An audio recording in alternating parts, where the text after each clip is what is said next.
आघात प्रेमाचा. लेखिका प्रिया उंबरकर. वाचक स्वर सिद्धी गायकर.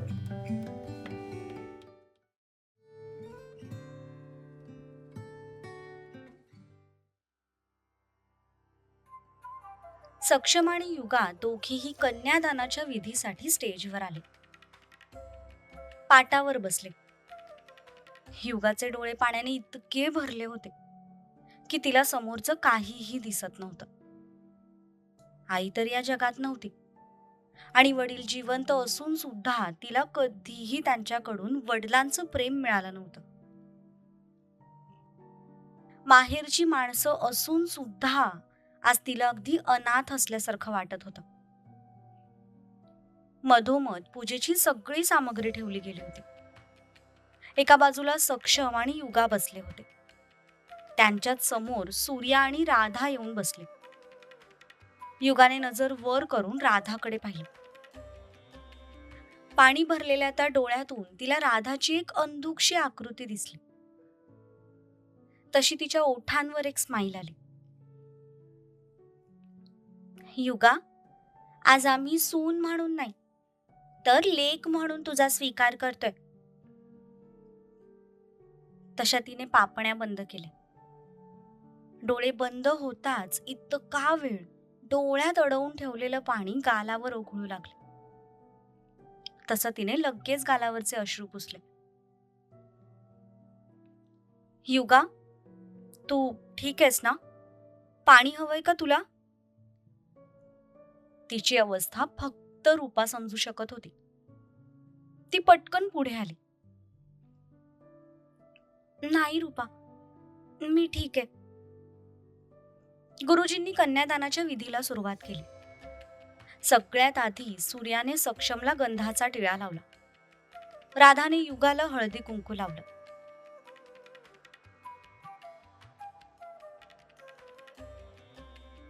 त्याच वेळी इकडे दर्श ध्रुवला शोधत वाड्याच्या मागच्या बाजूला आला, जिथे स्विमिंग पूल होता आणि गार्डन एरिया होता.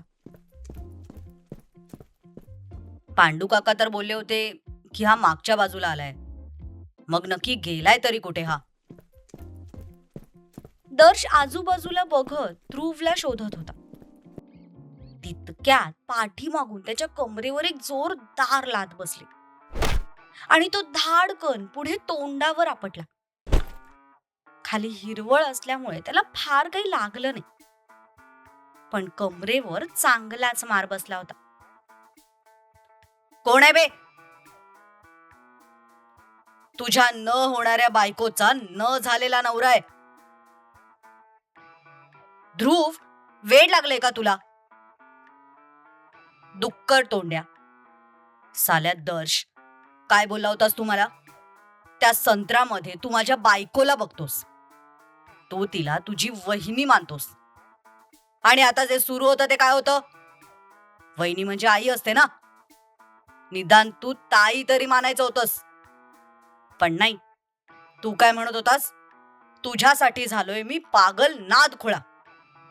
मराठमोळी थोडीशी साधी बोळी, स्वॅगजीचा बायको पाहिजे नखरेवाली. अरे नखरेवाली नाहीये ती, चालता फिरता निखारा आहे निखारा. तिच्या साध्या बोळ्या चेहऱ्यावर जाऊ नकोसा. फुलझडी आहे ती, नुसती तडतडत असते. आणि तू तिच्या कमरेत हात घालून डान्स करत होतास, तिला गोल गोल काय फिरवत होतास?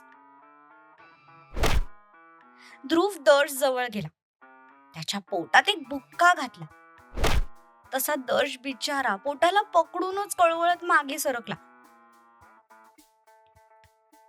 अरे यार, पण ध्रुव तू इतका का तडतडतोयस? तू तर रिजेक्ट केलाय ना राव तिला. मग आता मला मारू दे की चान्स?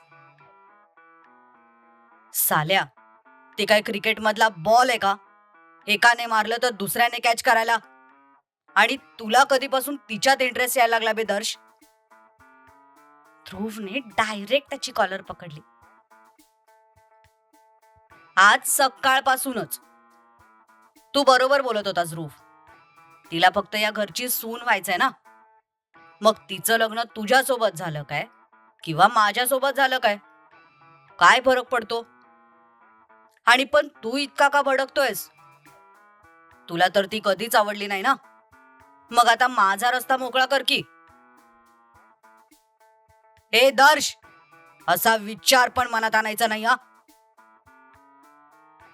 कॉलर सोड ध्रुव. हे बघ दर्श, मी एक गोष्ट तुला शिस्तीत सांगतोय. ती मुलगी या घरात सून म्हणून येऊ शकत नाही. ती माझ्या जाम डोक्यात जाते. त्यामुळे तू सुद्धा तिच्यापासून दूरच राहायचं. समजलं तुला? खरं तर दर्शला त्याच्या वागण्याचं हसायलाच येत होतं. इनफॅक्ट तो त्याचा राग आणि चिडचिड खूप एन्जॉय करत होता. हे बघ ध्रुव, ती तुझ्या डोक्यात जाते हा तुझा प्रॉब्लेम आहे, माझा नाहीये. मला तर ती खूप आधीपासून आवडते. आणि हो, मी बोललो होतो की मला तुझी आणि तिची जोडी चांगली वाटते. पण लास्ट टाइम तूच बोलला होतास ना की तुमच्या दोघांमध्ये काहीच मॅच नाहीये. दोघांचे विचार खूप डिफरंट आहेत. दोघांची पर्सनॅलिटी पण खूप डिफरंट आहे. मग आता जर मी तिच्यात इंटरेस्ट घेतोय तर तू काय इतका चिडतोयस? दर्शने त्याच्या कॉलरवर असलेले ध्रुवचे हात बाजूला काढले. अबे होय, मुन्नाबाई MBBS ची तिसरी कॉपी. जे सांगतोय ते नीट आणि शिस्तीत ऐकायचं. त्या फुलझडीपासून दूर राहायचं. तिकडे तू कोल्हापुरातली दुसरी कुठलीही पोरगी बायको म्हणून घरी आण. हवं तर एखादी फॉरेनची पाटलीन घेऊन ये. पण त्या पोरीला मी या घरात सून म्हणून सहन करू शकत नाही. समजलं तुला? ध्रुव तसाच त्याच्या खांद्याला जोरदार धक्का मारून तिथून निघून गेला. पण तो जाताच दर्श मात्र जोरात हसायला लागला. काय यार दर्श, ही गोष्ट तुला आधी का सुचली नाही? तू ती म्हण कशी काय विसरलास की घी अगर सीधी उंगली से ना निकले तो उंगली टेढ़ी करनी पडती है. आणि हा ध्रुव तर आधीपासूनच टेढ़ा आहे. मग तू त्याच्याकडून सरळ गोष्टींची अपेक्षा करूच कसा शकत होतास? स्पष्ट दिसतंय याच्या तोंडावर की भलेही अजून त्याचं तिच्यावर प्रेम नाहीये, but there is something between them. ज्या पद्धतीने आज दोघेही एकमेकांकडे बघत होते ना, त्यावरून माझी खात्री आहे की यांच्यात नक्कीच भडका उडू शकतो. आता तो भडका रागाचा उडवायचा की प्रेमाचा, याची डोर माझ्या हातात आहे. सॉरी हा देवी आई, खरं तर अंतराला मी वहिनी म्हणूनच बघतो. पण काय ना, माझा भाऊ अकलेने थोडा कमी आहे. सो त्याला सरळ रस्त्यावर आणण्यासाठी मला थोडंसं नाटक करावंच लागेल. आय होप त्यासाठी तुम्ही मला माफ कराल.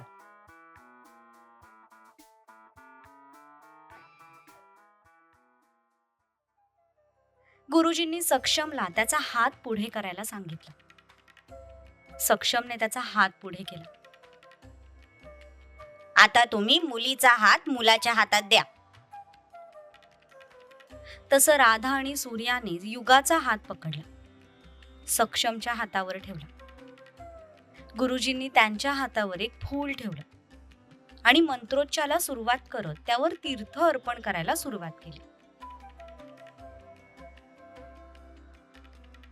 शिव, कधी ना कधी आपल्याला पण जीवाचं असंच कन्यादान करावं लागेल ना? का? हे बघ पसारा, मी तिच्यासाठी घर जावई शोधणार आहे. माझ्या पोरीला कुठेही पाठवणार नाहीये मी. अरे वा, तुम्हाला जर घर जावई पाहिजे, मग तुम्ही का नाही आमच्या आई वडिलांचे घर जावई झालात? आता ते तुम्ही आधी कबूल करून घ्यायचं होतं ना. तुम्ही घेतलं नाही ती तुमची चूक. पण मी ठोकून बोली करून घेणार आहे. घर जावई होणार असेल तरच लग्नाला तयार व्हायचं, नाहीतर घराचे दार आणि त्या पुढचा रस्ता दोन्ही पण तुझ्यासाठी रिकाम आहे. अरे देवा, तुम्ही तिघे भाऊ मिळून पोरीचा संसार काही होऊ द्यायचे नाही. मी सहजच बोलले होते. आणि आजकाल कोणीही घर जावई होत नाही. प्रत्येक मुलीला आपलं घर सोडून सासरी जावंच लागतं शिव. हे बघ पसारा, मी तिच्यासाठी एखादा अनाथ मुलगा शोधेन, पण मी माझ्या पोरीला नजरेआड होऊ देणार नाहीये. तसं ताराने पुन्हा डोक्याला हात लावला. त्याच्याशी बोलणं म्हणजे दगडावर डोकं आपटण्यासारखं आहे हे तिला माहित होतं. त्यामुळे तिने पुढे काही विषय वाढवला नाही.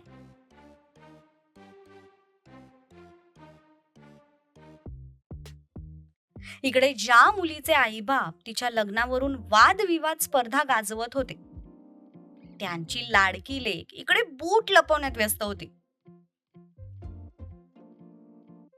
हातात जोपर्यंत आपल्याला 1,00,000 रुपये मिळत नाहीत ना अंतरा, तोपर्यंत हे बूट त्यांना परत द्यायचे नाही. पण तिच्या तोंडून 1,00,000 ऐकून अंतराला मिनी हार्ट अटॅक येता येता राहिला. जीवा, अगं आपण सोन्याचा दागिना नाही चोरलाय, फक्त बूट चोरलेत. 1,00,000 रुपये त्या बुटांची किंमत पण नसेल. अगं दादा कशाला देतील तुला 1,00,000 रुपये? मला नाही, तुला देतील. आणि तूच ते 1,00,000 रुपये मागणार आहे संत्रा. 50,000 तुझे, 50,000 माझे. काय? तुला वेड लागले का जीवा? मी जर आई समोर तुझ्या दादाकडे त्या बुटांसाठी 1,00,000 मागितले ना, तर माझी आई मला 1,00,000 जोडे मारेल. काय यार तू अंतरा, नुसती घाबरत असतेस बघेल तेव्हा. अगं मग तू बोलतेस तशी आहेस बाई. 10,000 पर्यंत ठीक होतं, पण 1,00,000 जरा जास्तच होत आहे असं नाही वाटत आहे का तुला? अगं आपण 10,000 मागू जीवा. 5,000 तुझे, 5,000 माझे. अजिबात नाही अंतरा. 1,00,000पेक्षा 1 रुपया कमी घेणार नाहीये मी. बरं तू इथेच थांबून या बुटांची रखवाली कर. तोवर मी भाईचे ते 2 चमचे कुठे गेलेत ते जरा बघून येते. अगं ए जीवा, अगं माझं ऐक तरी. पण जीवा तिचं काहीही न ऐकता सरळ बाहेर निघून गेली. अंतराने तर डोक्याला हातच लावला. हे दोघही भाऊ बहीणना डोक्याने क्रॅक आहेत. एक विनाकारण शायनिंग मारतो आणि दुसरी ही बूट चोरायचे 1,00,000 घ्यायला निघालीये. आता काय करू मी या दोघांचं? अंतरा डोक्याला हात लावत तशीच बेडवर बसली. पण तितक्यात तिला दरवाजाचा आवाज आला. तिने वर पाहिलं, पण वर बघताच तिचे डोळे भीतीने मोठे झाले. समोर ध्रुव उभा होता. सध्या तो रूमच्या दरवाजाची कडी लावत होता. त्याने कडी लावली, मागे वळून रागात तिच्याकडे पाहिलं. तसा तिच्या कपाळावर घाम जमा झाला. ध्रुव, तू इथे काय करतोयस? आणि तू दरवाजा का बंद केलायस? पण तो काहीही न बोलता फक्त रागात तिच्याकडे बघत एक एक पाऊल पुढे नेत होता.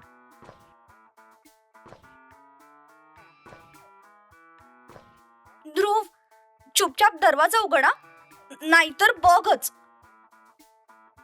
तितक्यात त्याने पुढे येऊन सरळ तिचे दोन्ही हात पकडले. तिला जवळ ओढलं, इतकं जवळ की तिची छाती त्याच्या छातीवर दाबली गेली होती आणि तिचा चेहरा अगदी त्याच्या चेहऱ्यासमोर आला होता.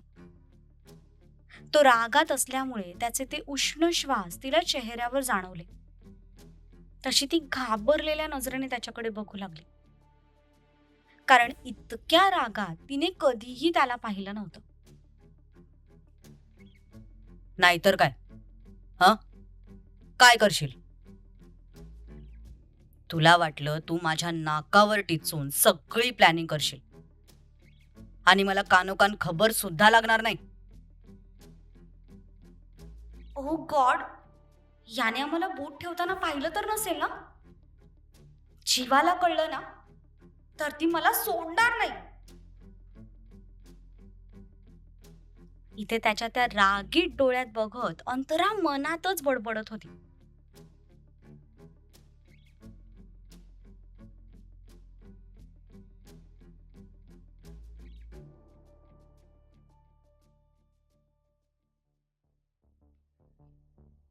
काय वाटतंय? नक्की काय करणार आहे ध्रुव? जसं अंतराला वाटतंय तसं खरंच भूटानबद्दल काही असेल, की ध्रुवच्या डोक्यात काही तिसरंच शिजत असेल? नक्की सांगा.